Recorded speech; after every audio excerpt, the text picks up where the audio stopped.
Ori. Declarar voto, presidente. Gostaria de parabenizar o vereador Zanquim pelo projeto, importantíssimo. Eu sempre fui a favor da adoção de canteiros, de praças, e a adoção da escola ela tem um ingrediente fundamental e importante. Como foi dito pelo próprio vereador, e todos os vereadores também se manifestaram aqui, que é o componente emocional, participativo, envolvimento da comunidade, envolvimento da família, envolvimento dos professores, do corpo docente, do corpo discente, enfim, de todos. Eu, particularmente, tenho orgulho em dizer que, como pai, participava com os meus filhos, na escola, falando com professores, das reuniões, envolvendo a comunidade.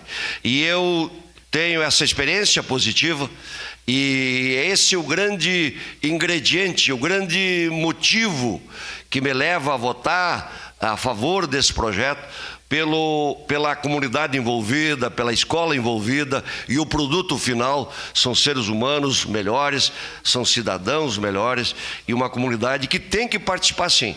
Eu convoco a comunidade a participar.